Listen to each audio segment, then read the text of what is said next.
मैं एन के विजय स्वागत करता हूँ आप सभी का प्रथम क्लासेस के अंदर। हम पढ़ने जा रहे हैं चैप्टर नंबर 3 साइंस के अंदर धातु एवं अधातु का क्लासिफिकेशन, उनका वर्गीकरण। इससे पहले हमने टॉपिक पढ़ा था उनका भौतिक परिवर्तन, कि उनके भौतिक गुणों में क्या क्या परिवर्तन आता है।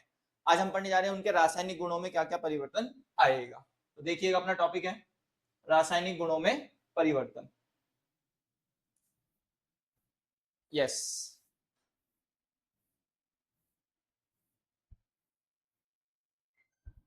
सबसे पहले टॉपिक अपना रासायनिक गुणधर्म क्या होते हैं।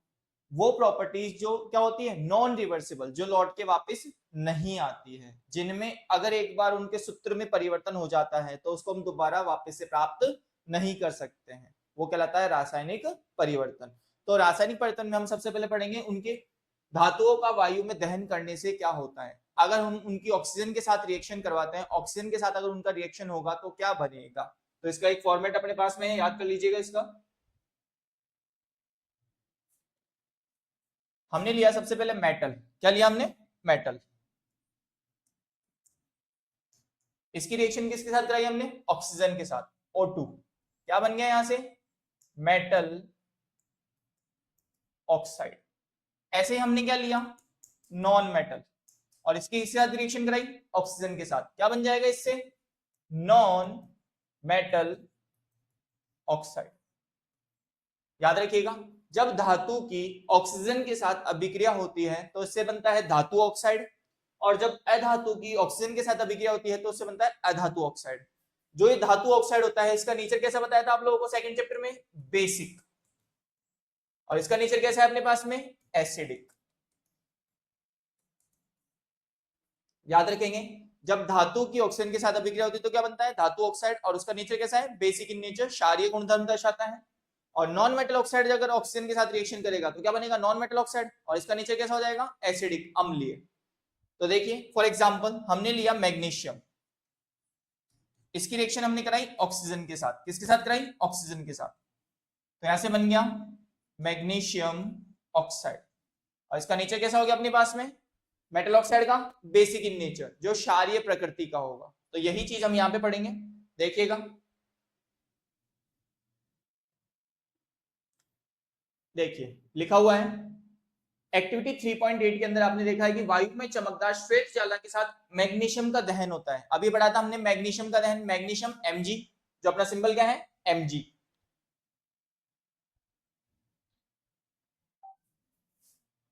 देखिएगा, मैग्नीशियम का सिंबल क्या हुआ अपना? Mg। दहन करने के लिए क्या चाहिए? ऑक्सीजन। क्या बन गया? Magnesium oxide. इसका नेचर कैसा है? Basic in nature. आगे देखिए, नेक्स्ट लिखा हुआ है इसमें, निम्न क्रियाकलाप में शिक्षक की सहायता से आप इसको करेंगे। जब अगर हम मैग्नीशियम को बर्न करते हैं तो वो सफेद धुएं के साथ जलता है, और उससे जो पाउडर बनता है वो भी कौन से रंग का बनता है? श्वेत रंग का, सफेद रंग का इसका पाउडर बनता है। याद रखिएगा, एकत्र की गई धातु को चिमटे से पकड़कर ज्वाला में दहन कीजिए, अन्य धातु के साथ यही क्रिया दोहराइए। इससे उत्पन्न पदार्थ को एकत्र कीजिए, उत्पन्न धातु को सतह में ठंडा होने दीजिए। अब उसको आप ठंडा होने दीजिए। जब धातु का दहन हो रहा होता है तो ज्वाला का रंग कैसा था? दहन के पश्चात धातु की सतह कैसी प्रतीत होती है? धातु के ऑक्सीजन के साथ अभिक्रियाशीलता के आधार पर इनका क्रम घटित कीजिए। तो देखो, जो मैंने आपको फॉर्मेट बताया था वो फॉर्मेट ये लिखा हुआ गया, धातु प्लस ऑक्सीजन क्या बन गया? धातु ऑक्साइड। मेटल प्लस ऑक्सीजन क्या बन गया? Metal oxide. देखिए लिखा हुआ है अपने पास, हमने लिया मेटल प्लस ऑक्सीजन, क्या बन गया? Metal oxide. लगभग सभी धातु ऑक्सीजन के साथ मिलकर के संगत धातु ऑक्साइड का निर्माण करती है। उदाहरण के लिए जब कॉपर, अब हमने क्या लिया? कॉपर। आपने देखा होगा फुलझड़ी वगैरह, या आपने घरों के वायर वगैरह देखा होगा। जब कॉपर के वायर को अगर हम गर्म करते हैं तो उसके ऊपर एक काले रंग की परत आ जाती है, वो ब्लैक कलर से क्या हो जाता है? कोटिंग हो जाता है, जिसको हम बोलते हैं कॉपर ऑक्साइड की लेयर। क्या बोलते हैं उसको? कॉपर ऑक्साइड की लेयर। तो देखिए, कॉपर प्लस ऑक्सीजन क्या बन गया? Copper oxide. अगर आपसे क्वेश्चन पूछा जाए कि जब कॉपर वायर को अगर हम बर्न करते हैं तो उसके ऊपर जो लेयर आती है वो कौन सी होती है? कॉपर ऑक्साइड की लेयर। तो देखिए, उदाहरण के लिए जब कॉपर को वायु की उपस्थिति में गर्म किया जाता है तो यह है ऑक्सीजन के साथ मिलकर के काले रंग का कॉपर ऑक्साइड बनाता है। क्या बनाता है? Copper oxide. ये हुई कैसे रिएक्शन? देखिएगा, कॉपर का सिंबल Cu, चार्ज कितना? +2, ऑक्सीजन पे चार्ज कितना? -2, कैंसिल हो जाएगा चार्ज। क्या बनेगा? Copper oxide. बैलेंस करते हैं, Cu plus O2 arrow CuO। यहाँ पे ऑक्सीजन के कितने आइटम है? 2। यहाँ पे कॉपर का कितना है? 1। यहाँ पे ऑक्सीजन का कितना है? 1। तो इसको हमने 2 से मल्टीप्लाई कर दिया। अब यहाँ पे ऑक्सीजन कितने हो गए? 2। कॉपर भी कितने हो गए? 2। तो इसलिए हमने इसके आगे भी 2 लगा दिया। तो बैलेंस इक्वेशन आ गई आपकी 2Cu plus O2 arrow 2CuO। ये बन गया कॉपर ऑक्साइड। इसी प्रकार अगर हम एल्यूमिनियम की ऑक्सीजन के साथ रिएक्शन कराते हैं, किसकी? एल्यूमिनियम की। एल्यूमिनियम भी क्या है अपने पास में? धातु है, मेटल है। तो मेटल की ऑक्सीजन के साथ रिएक्शन कराएंगे, क्या बनेगा? Metal oxide. कैसे बनेगा? सामने देखिए रिएक्शन। हमने लिया मैग्नीशियम। क्या लिया हमने? मैग्नीशियम। ऑक्सीजन के साथ रिएक्शन कराई, बन गया मैग्नीशियम ऑक्साइड। इसी तरह हमने लिया कॉपर, ऑक्सीजन के साथ रिएक्शन कराई, बन गया कॉपर ऑक्साइड। अब ले रहे हैं हम एल्यूमिनियम। एल्यूमिनियम में कितना चार्ज बता रखा है आप लोगों को? +3। ऑक्सीजन पे कितना चार्ज बताया था आप लोगों को? -2। तो इसका प्रोडक्ट बनेगा तो क्या बनेगा? Al2O3। तो याद रखिएगा आप रिएक्शन कैसे करेंगे। एल्यूमिनियम का Al, ऑक्सीजन का O2, बन गया Al2O3। अब इसको बैलेंस करेंगे। बैलेंस में ऑक्सीजन कितना है यहाँ पे? 2, जबकि यहाँ पे ऑक्सीजन कितना है? 3।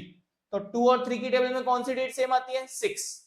तो इसको 6 बनाने के लिए किससे मल्टीप्लाई करना पड़ेगा? 3 से। तो इसको हमने 3 से मल्टीप्लाई किया। तो इसको हमने 3 से मल्टीप्लाई किया और इसको 6 बनाने के लिए 2 से मल्टीप्लाई किया। अब काउंट करिए, 3 2 जा 6। एल्यूमिनियम कितने हो गए? 4। ऑक्सीजन 3 2 जा 6। यहाँ पे एल्यूमिनियम कितना है? 4, जबकि यहाँ पे एल्यूमिनियम कितना है? 1। तो इसको किससे मल्टीप्लाई कर देंगे? 4 से। तो एल्यूमिनियम कितना हो गया? 4। तो बैलेंस इक्वेशन आ गई आपके पास में 4Al plus 3O2 arrow 2Al2O3। ये बन गया आपका एल्यूमिनियम ऑक्साइड। याद रखेंगे। देखिए वापस से आते हैं टॉपिक पे।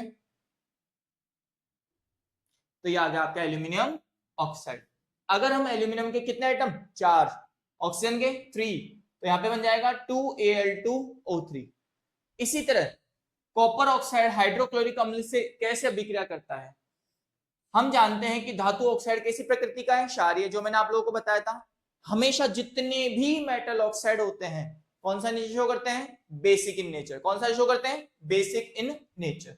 लेकिन कुछ मेटल ऑक्साइड ऐसे होते हैं जो एसिड और बेस दोनों के साथ रिएक्शन करते हैं, उनको बोलते हैं उभयधर्मी ऑक्साइड, एम्फोटेरिक ऑक्साइड। ये बोर्ड में 100% क्वेश्चन आएगा इस बार कि वो मेटल ऑक्साइड जो एसिड और बेस दोनों के साथ रिएक्शन करते हैं उनको क्या कहा जाता है? एम्फोटेरिक ऑक्साइड या उभयधर्मी ऑक्साइड। तो याद रखिएगा कुछ ऐसे मेटल ऑक्साइड होते हैं जो एसिड और बेस दोनों के साथ रिएक्शन करते हैं, उनको क्या बोलते हैं? एम्फोटेरिक ऑक्साइड, उभयधर्मी ऑक्साइड। और वो दो एग्जांपल कौन कौन से? एल्यूमिनियम ऑक्साइड और जिंक ऑक्साइड। एल्यूमिनियम ऑक्साइड का फॉर्मूला क्या है? Al2O3, Al2O3।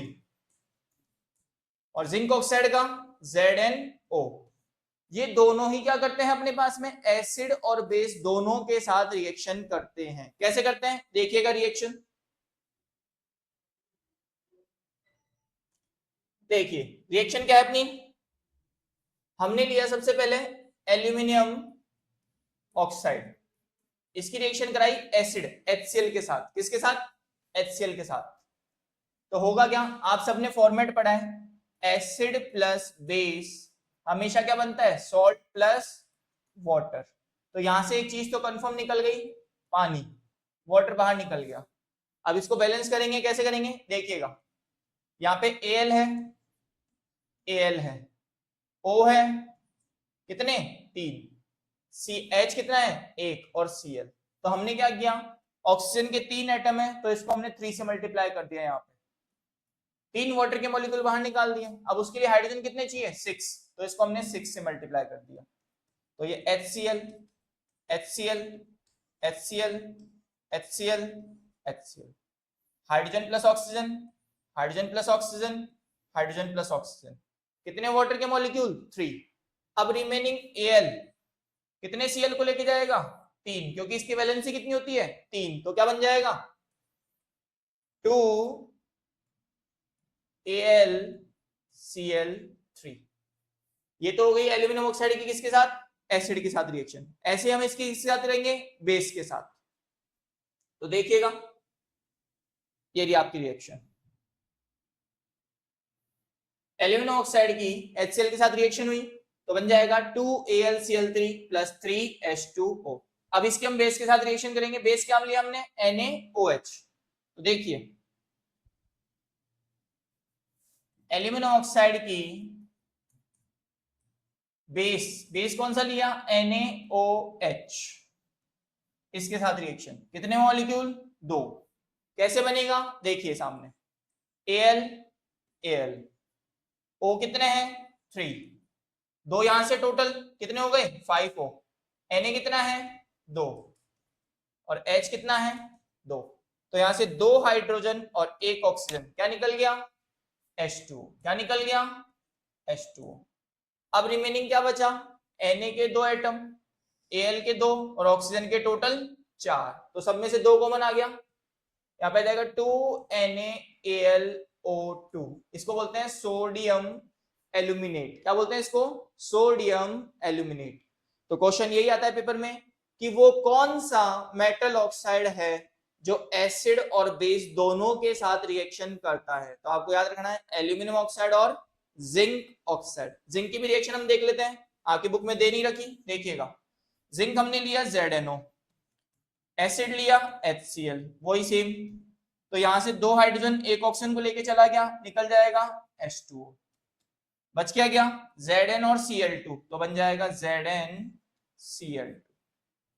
ऐसे ही हम किसके साथ रिएक्शन देखेंगे इसकी NaOH के साथ, तो यहां पे हमने 2 लिए, 2 हाइड्रोजन और 1 ऑक्सीजन, क्या निकल जाएगा H2O, बच जाएगा 2 Na 1 Zn और 1 O, सोडियम जिंकेट Na2ZnO2, ये बन जाएगा आपका सोडियम जिंकेट।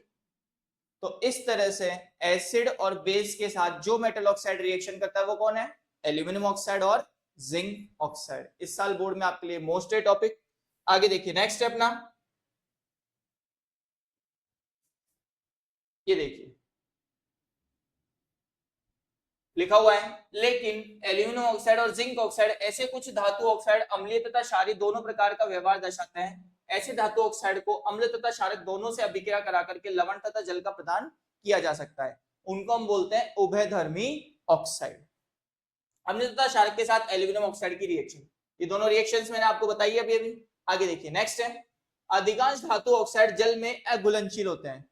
कुछ मेटल ऑक्साइड ऐसे होते हैं जो जल में घुलते नहीं है, जैसे फॉर एग्जांपल गोल्ड का ऑक्साइड कभी भी पानी के साथ नहीं घुलेगा, सिल्वर ऑक्साइड कभी भी पानी के साथ नहीं घुलेगा, लेकिन इनमें से कुछ जल के साथ घुल करके क्षार प्रदान करते हैं। मतलब कुछ ऐसे भी मेटल ऑक्साइड होते हैं जो क्या बनाते हैं बेसिक या एल्कलाई सॉल्यूशन बनाने में काम में आते हैं, जैसे सोडियम ऑक्साइड, पोटेशियम ऑक्साइड।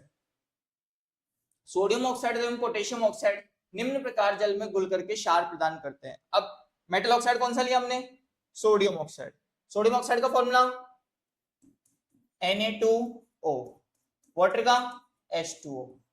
यहाँ पे Na कितने हैं 2, O कितने हैं 2, H कितना है 2, तो एक Na पे प्लस OH पे माइनस, ऐसे ही Na पे प्लस OH पे माइनस, तो क्या बन जाएगा NaOH। NaOH कितने मॉलिक्यूल 2, तो 2NaOH, ये बन गया आपका 2NaOH।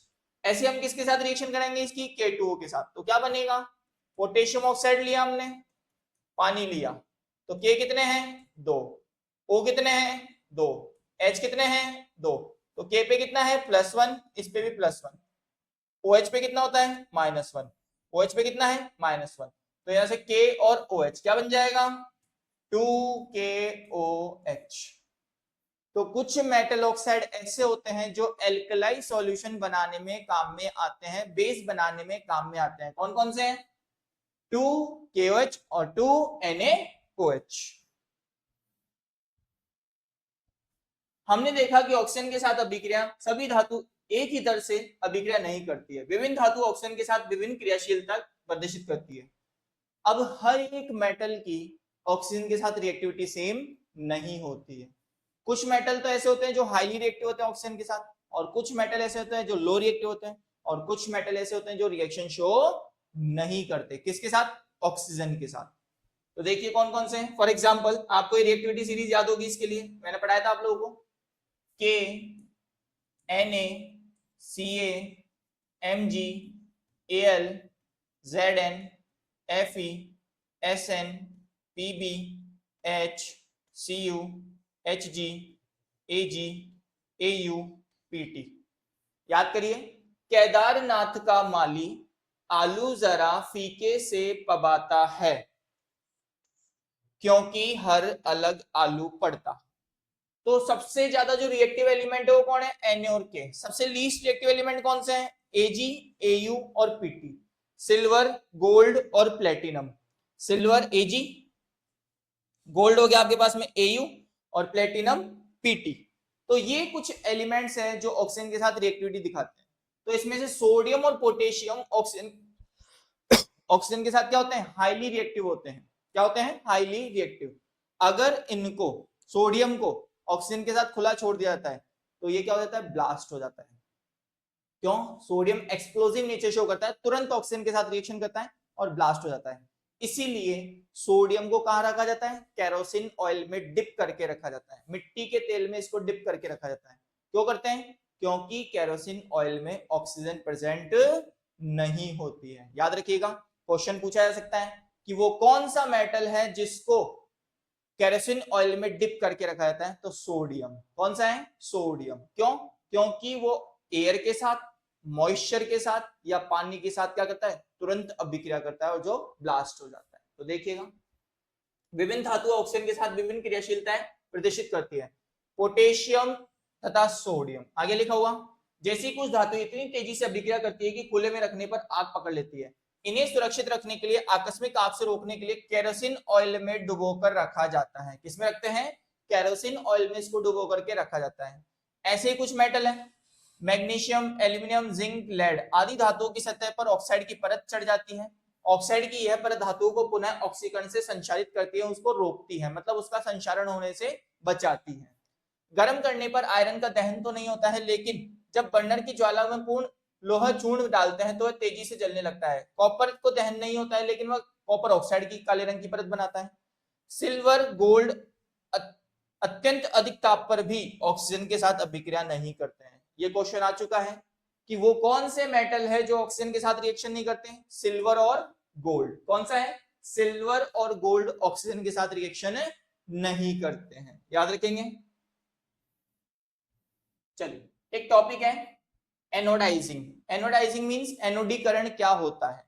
आपने अपने घरों में देखा होगा, चमकदार बर्तन होते हैं, अपने स्टील का सिंक वगैरह का नल वगैरह, आपने टैप वगैरह देखा होगा, ये सब चमकते हैं। देखिए ये चमक रहा है, ब्राइट है एकदम। तो इन पे होता क्या है? किसी एक मेटल के ऊपर ऑक्साइड की लेयर चढ़ा करके उसको क्या कर दिया जाता है? एनोडाइजिंग कर दिया जाता है। तो देखिए लिखा हुआ है एनोडीकरण। एल्यूमिनियम पर मोटी ऑक्साइड की परत बनाने की प्रक्रिया। किसके ऊपर? एल्यूमिनियम के ऊपर। वायु के संपर्क में आने पर एल्यूमिनियम पर ऑक्साइड की पतली परत का निर्माण होता है। एल्यूमिनियम ऑक्साइड की परत इसे संचारण से बचाती है, जंग लगने से बचाती है। इस परत को मोटा करके इसे संचारण से अधिक सुरक्षित किया जा सकता है। एनोडीकरण के एल्यूमिनियम की एक साफ वस्तु को एनोड बना करके तनु सल्फ्यूरिक अम्ल के साथ इसका विद्युत अपघटन करवाया जाता है। एनोड पर उत्सर्जित ऑक्सीजन गैस एल्यूमिनियम के साथ अभिक्रिया करके ऑक्साइड पे एक मोटी परत का निर्माण करती है। इस ऑक्साइड की परत को आसानी से रंग कर एल्यूमिनियम को आकर्षक वस्तु बनाया जा सकता है। तो इसको अट्रैक्टिव फिनिशिंग करते हैं। तो अगर आपसे क्वेश्चन पूछ ले कि अट्रैक्टिव फिनिशिंग किसकी होती है? एल्यूमिनियम ऑक्साइड की। कैसे की जाती है? सपोज एट कीजिए, इसके एक एक्टिविटी समझाते हैं। देखिएगा एक्टिविटी क्या है अपने पास में, देखिएगा एक डायग्राम से समझते हैं। ये एक बीकर है,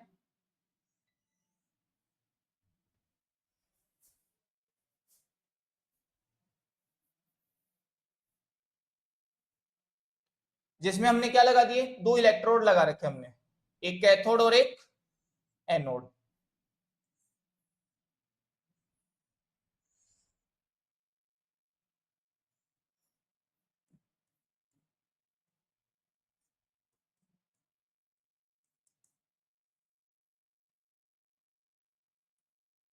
चलिए देखिएगा, तो जो बैटरी के पॉजिटिव से जुड़ा हुआ है वो कौन सा है अपने पास में?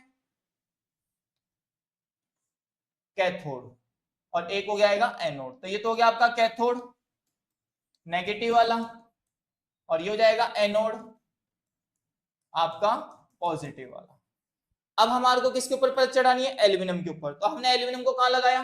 कैथोड के पास। कहां लगाया? कैथोड के पास। और इसमें डाल दिया हमने सल्फ्यूरिक एसिड। क्या डाल दिया? Sulphuric acid.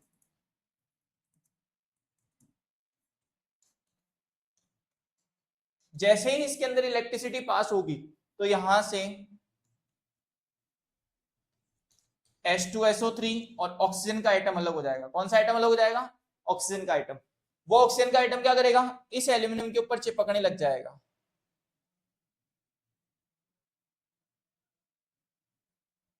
और इसको क्या करेगा? कोरिजन से बचाएगा, मतलब उसके ऊपर जंग लगने से बचाएगा, उसको खराब होने से बचाएगा, और उसके ऊपर अट्रैक्टिव फिनिशिंग देगा। तो यही एक्टिविटी इसमें लिखी हुई है अपने पास में। आगे देखिए, क्रियाकलाप 3.9 करने के बाद आपने देखा होगा कि उन धातुओं के नमूने में सोडियम सबसे अधिक क्रियाशीलता है, मैग्नीशियम धीमी अभिक्रिया करता है, और यह सोडियम की अपेक्षा कम क्रियाशीलता है। लेकिन ऑक्सीजन का दहन करने से जिंक, आयरन, कॉपर, लेड की अभिक्रियाशीलता का पता नहीं चलता है।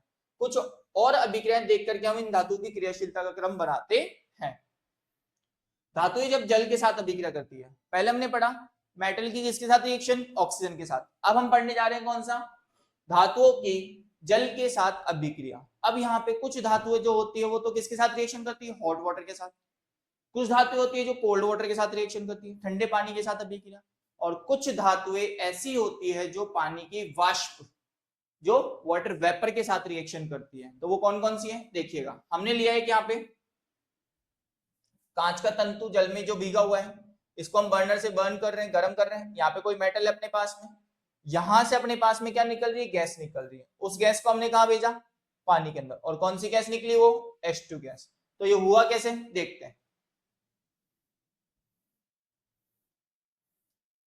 देखिए, जल के साथ अभिक्रिया करके धातु हाइड्रोजन गैस तथा धातु ऑक्साइड उत्पन्न करती है। क्वेश्चन आ सकता है, आप लोगों से पूछा जा सकता है कि जब अगर धातु की जल के साथ अभिक्रिया करवाई जाती है तो कौन सी गैस या किस कंपाउंड का, किस यौगिक का निर्माण होता है?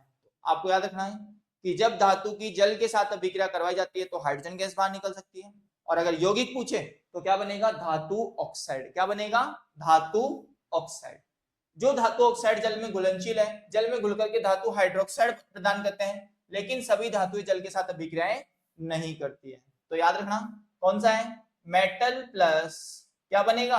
वाटर। तो इससे बन जाएगा मेटल ऑक्साइड और रिलीज हो जाएगी हाइड्रोजन गैस। तो देखो लिखा हुआ है धातु प्लस जल, धातु ऑक्साइड तथा हाइड्रोजन गैस। ऐसे अगर हम मेटल ऑक्साइड की किसके साथ रिएक्शन करा देंगे? वापिस से वाटर के साथ, तो क्या बन जाएगा? Metal hydroxide. क्या बन जाएगा? Metal hydroxide. सोडियम और पोटेशियम जैसी धातुएं ठंडे जल के साथ, आगे लिखा हुआ क्वेश्चन आ सकता है कि वो कौन से मेटल है जो कोल्ड वाटर, ठंडे पानी के साथ अभिक्रिया करते हैं? तो सोडियम और पोटेशियम। अभी हमने पीछे रिएक्शन पढ़ी थी ये वाली, ये वही रिएक्शन है। सोडियम और पोटेशियम धातु ठंडे जल के साथ तेजी से अभिक्रिया करती है। सोडियम और पोटेशियम की अभिक्रिया तेज तथा ऊष्माक्षेपी होती है। क्वेश्चन आ सकता है कि सोडियम और पोटेशियम जब वाटर के साथ रिएक्शन करते हैं तो वो कौन सी रिएक्शन है? एक्सोथर्मिक या एंडोथर्मिक? तो आपके पास में कौन सी है? एक्सोथर्मिक, क्योंकि उसमें हीट बाहर निकलती है कि इससे उत्सर्जित हाइड्रोजन तत्काल प्रज्वलित हो जाती है, जिसके कारण वो क्या होती है? आग पकड़ लेती है। तो देखो पोटेशियम जल, पोटेशियम हाइड्रोक्साइड, हाइड्रोजन गैस निकल गई, और क्या निकल गई? ऊष्मा। ऐसे सोडियम जल, सोडियम हाइड्रोक्साइड, हाइड्रोजन गैस और ऊष्मा। जल के साथ कैल्शियम की अभिक्रिया थोड़ी धीमी होती है तथा यहां उत्सर्जित ऊष्मा हाइड्रोजन को प्रज्वलित होने के लिए पर्याप्त नहीं होती है। तो ठंडे जल के साथ अपने पास में कैल्शियम रिएक्शन नहीं करता है, याद रखेंगे। तो यहां से आ गया कैल्शियम, वाटर, कैल्शियम हाइड्रोक्साइड, और कौन सी गैस आ गई? Hydrogen gas. क्योंकि उपरोक्त अभिक्रिया में उत्पन्न हाइड्रोजन गैस के बुलबुले कैल्शियम धातु की सतह पर चिपक जाते हैं तथा कैल्शियम के साथ तैरना शुरू कर देते हैं। तो जब आप कैल्शियम को अगर पानी से भरे हुए बीकर में डालेंगे तो कैल्शियम क्या करेगा? उसके सरफेस के ऊपर तैरने लग जाएगा। क्योंकि उपरोक्त अभिक्रिया में उत्पन्न हाइड्रोजन गैस के बुलबुले कैल्शियम धातु की सतह पर चिपक जाते हैं तो कैल्शियम तैरना प्रारंभ कर देता है। मैग्नीशियम शीतल जल के साथ अभिक्रिया नहीं करता है परंतु गर्म जल के साथ अभिक्रिया करता है। तो क्वेश्चन आ चुका है आप लोगों के कि वो कौन सा मेटल है जो हॉट वाटर के साथ रिएक्शन करता है। कौन सा है आप लोगों के पास में? मैग्नीशियम। कौन सा है? मैग्नीशियम। चूंकि हाइड्रोजन गैस के बुलबुले मैग्नीशियम धातु की सतह पर चिपक जाते हैं अतः यह भी तैरना प्रारंभ कर देता है। एल्यूमिनियम, आयरन तथा जिंक धातुएं न तो शीतल जल के साथ अभिक्रिया करती है न गर्म जल के साथ अभिक्रिया करती है, ये केवल पानी की भाप जो वाटर वेपर है उसके साथ रिएक्शन करती है। तो अगर आपसे रिएक्टिविटी में पूछे कि कौन सा एलिमेंट किसके साथ रिएक्शन करता है तो देखिए के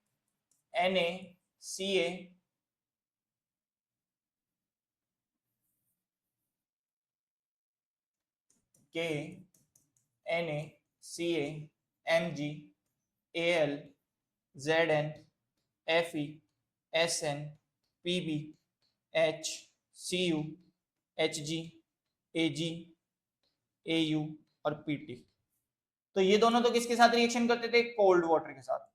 कोल्ड वाटर ये रिएक्शन नहीं करता था। ये किसके साथ करते थे? Hot water. और ये तीनों किसके साथ करेंगे? H2O की वेपर के साथ या गैस के साथ। तो क्वेश्चन आ चुका है कि वो कौन से मेटल है जो कोल्ड वाटर के साथ करते हैं? के और Na। कौन सा है जो हॉट वाटर के साथ करते हैं? Mg। और कौन सा है जो वाटर वेपर के साथ करते हैं? एल्यूमिनियम, जिंक और आयरन। याद रखेंगे। देखिए लिखा हुआ आ गया आप लोगों के पास में। एल्यूमिनियम, आयरन तथा जिंक ऐसी धातु है वह न तो शीतल जल के साथ न गर्म जल के साथ अभिक्रिया करती है लेकिन भाप के साथ अभिक्रिया करके धातु ऑक्साइड तथा हाइड्रोजन गैस उत्पन्न करती है। लेड, कॉपर, सिल्वर और गोल्ड धातुएं जल के साथ बिल्कुल भी अभिक्रियाएं नहीं करती है। क्यों नहीं करती है?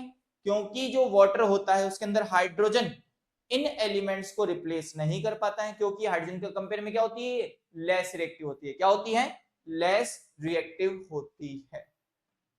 अगला है क्या होता है जब धातुएं अम्लों के साथ अभिक्रियाएं करती हैं? ये आप सभी ने पढ़ा है कि जब हमने मेटल की एसिड के साथ रिएक्शन करवाई, जब हमने मेटल की एसिड के साथ रिएक्शन करवाई तो क्या बनता था आप लोगों को पता है? Salt plus hydrogen gas. याद रखेंगे कि जब मेटल की एसिड के साथ रिएक्शन करवाते तो क्या बनता है? सॉल्ट और हाइड्रोजन गैस। क्यों? क्योंकि एसिड अपना क्या रिलीज कर देता है उसमें? हाइड्रोजन। क्या रिलीज कर देता है? हाइड्रोजन। देखिए कैसे, सामने देखिए। तनु हाइड्रोक्लोरिक अम्ल के साथ मैग्नीशियम, एल्यूमिनियम, जिंक तथा आयरन की अभिक्रियाओं का निम्न समीकरण है। तो देखिए हम इनकी रिएक्शंस लिखते हैं। सबसे पहले किसकी पूछी उसने? मैग्नीशियम की। तो हमने लिया मैग्नीशियम और साथ में लिया हाइड्रोक्लोरिक एसिड। तो यहां से क्या निकल जाएगा? हाइड्रोजन गैस H2 और बच गया मैग्नीशियम क्लोराइड तो निकल जाएगा MgCl2। ऐसे हमने लिया एल्यूमिनियम, एल्यूमिनियम का सिंबल Al, एसिड का HCl। तो यहां बन जाएगा 2AlCl3 और साथ में निकल जाएगी हाइड्रोजन गैस। ऐसे उसने बोला जिंक के साथ तो हमने लिया जिंक और वही HCl, तो यहां से निकल जाएगा जिंक क्लोराइड और साथ में निकल जाएगी हाइड्रोजन गैस। ऐसे हमने लिया आयरन तो आयरन प्लस HCl क्या निकल जाएगा? FeCl3 plus 3H2। तो इसको बैलेंस करने के हमने 2, यहाँ पे 2 और ये 6। तो ये चारों रिएक्शंस आपके लिखने के लिए बोला गया था जो हमने कंप्लीट कर। जब धातुएं नाइट्रिक अम्ल के साथ अभिक्रिया करती है तब हाइड्रोजन गैस उत्सर्जित नहीं होती है। क्यों नहीं होती है? इन्होंने HCl के साथ रिएक्शन की, हाइड्रोजन गैस निकल गई। H2SO4 के साथ रिएक्शन की, हाइड्रोजन गैस निकल गई। लेकिन क्वेश्चन आता है कि वो कौन सा एसिड है जो सभी मेटल्स के साथ रिएक्शन नहीं करता है? तो आपको बताना है नाइट्रिक एसिड। कौन सा है? Nitric acid HNO3। कौन सा है? HNO3। क्यों नहीं करता है? क्योंकि ये एक स्ट्रॉन्ग ऑक्सीडाइजिंग एजेंट है, ये प्रबल ऑक्सीकारक है। क्या है ये? प्रबल ऑक्सीकारक है जो हाइड्रोजन गैस उत्पन्न करके खुद ऑक्सीडेशन हो जाता है, अपना ऑक्सीजन रिलीज करता है और जैसे ही ऑक्सीजन रिलीज करेगा तो क्या बनाएगा? N2O, NO और NO2 में कन्वर्ट हो जाता है। तो क्वेश्चन यही आता है कि HNO3 सभी मेटल्स के साथ इसलिए रिएक्शन नहीं करता क्योंकि एक प्रबल ऑक्सीकारक है। जैसे अगर ये रिएक्शन करने जाता है तो वहां से हाइड्रोजन गैस और ऑक्सीजन मिलकर के पानी निकल जाता है और HNO3 कन्वर्ट हो जाता है N2O, NO2 और NO में। लेकिन ये केवल दो मेटल्स ऐसे हैं जो आपके पास में रिएक्शन करता है। कौन कौन से? मैग्नीशियम और मैग्नीज। मैग्नीशियम और मैग्नीज दोनों के साथ ये रिएक्शन करता है, Mg और Mn। तनु HNO3 के साथ अभिक्रिया करके हाइड्रोजन गैस उत्पन्न करते हैं। याद रखेंगे। आपने देखा है कि बुलबुले बनने की दर मैग्नीशियम के साथ सबसे अधिक होती है। इस स्थिति में अभिक्रिया सबसे अधिक ऊष्माक्षेपी होती है। अभिक्रियाशीलता का क्रम MgAlZn और Fe। कॉपर की स्थिति में ना तो बुलबुले बनते हैं और ना ही कोई ताप में परिवर्तन होता है। अतः कॉपर HCl के साथ अभिक्रिया नहीं करता है। क्यों? क्योंकि कॉपर क्या हो गया? लेस रिएक्टिव हो गया। अगला है aqua regia, royal water. Royal water, तो देखिए ये क्वेश्चन आपके पेपर में आता है। क्या होता है जब 3 पार्ट ऑफ HCl, कितना पार्ट? 3 पार्ट ऑफ HCl और 1 पार्ट ऑफ HNO3, किसको इसको मिलाया जाता है? 3 part of HCl and 1 part of HNO3 को आपस में मिलाया जाता है तो उससे क्या बनता है? रॉयल वाटर, एक्वा रेजिया बनता है, जो अपने पास में क्या कहलाता है? गोल्ड और प्लेटिनम को डिसॉल्व करने का केमिकल कहलाता है। याद रखेंगे कि 3 पार्ट ऑफ HCl और 1 पार्ट ऑफ HNO3 को जब मिक्स करते हैं तो क्या बनता है? रॉयल वाटर बनता है, जो क्या करता है अपने पास में? गोल्ड और प्लेटिनम को डिसॉल्व करने का वर्क करता है। तो देखिए लिखा हुआ है 3:1 के अनुपात में सांद्र हाइड्रोक्लोरिक अम्ल सांद्र नाइट्रिक अम्ल का ताजा मिश्रण होता है। यह गोल्ड को गला सकता है, जबकि दोनों को किसी अम्ल के अकेले में यह क्षमता नहीं होती है। एक्वारेजिया भवकता द्रव होने के साथ प्रबल संचारक होता है। यह उन अभिक्रमों से जो गोल्ड और प्लेटिनम को गलाने में समर्थ होता है। तो ये क्वेश्चन आपके 1 नंबर में आता है कि what is aqua regia? Royal water, जिसको हम क्या बोलते हैं? रॉयल वाटर, जो क्या करता है अपने पास में? गोल्ड और प्लेटिनम को डिसॉल्व करता है। किस किस का मिक्सचर होता है? हाइड्रोक्लोरिक एसिड और नाइट्रिक एसिड का, जिसका रेशियो कितना है? 3:1। चलिए आगे देखिए, नेक्स्ट है जब धातु लवणों के विलयन के साथ धातुएं कैसे अभिक्रिया करती है। लवणों का विलयन मींस कि आपके पास कोई तो एक तो होगा मेटल, एक तो होगा मेटल और एक होगा सॉल्ट। तो यहां से होगा क्या, जो आपने फर्स्ट चैप्टर में पढ़ा था, डिस्प्लेसमेंट रिएक्शन, विस्थापन अभिक्रिया। तो यहां से बन जाएगा वापस से सॉल्ट और एक मेटल बाहर चला जाएगा। समझते हैं कैसे? जैसे फॉर एग्जांपल हमने रिएक्शन पढ़ी थी Fe प्लस CuSO4, तो ये तो हो गया आपका धातु और ये हो गया धातु लवण। तो यहां से Fe किसको हटा देगा? Cu को। क्या बन जाएगा यहां से? FeSO4 plus Cu। तो यही चीज इसमें बताई गई है। देखिए रिएक्शन क्या है, सामने देखिएगा। हमने लिया कॉपर सल्फेट, क्या लिया? ये रहा कॉपर सल्फेट। तो हमने लिया कॉपर सल्फेट, इसमें हमने लोहे की एक कील डाली, लोहे का सिंबल Fe। Fe ने किसको हटाया? Cu को। इसका नीला रंग किसके कारण आ रहा था? कॉपर आयंस के कारण। किसके कारण आ रहा था? कॉपर आयंस के कारण। जैसे ही Fe ने Cu को हटाया तो बन गया FeSO4 और बच जाएगा Cu। तो यहां से क्या हुआ? कॉपर अलग हो गया, जिसके कारण इसका ब्लू कलर क्या हो गया? नीला रंग क्या हो गया? गायब हो गया। तो यही चीज में बताई गई है। अभिक्रियाशीलता धातु अपने से कम अभिक्रियाशील धातु को उसके यौगिक के विलयन या गलित अवस्था में से विस्थापित कर देता है। चैप्टर फर्स्ट में आप लोगों ने पढ़ा था विस्थापन अभिक्रिया, वही चीज यहाँ पे है अपने पास में।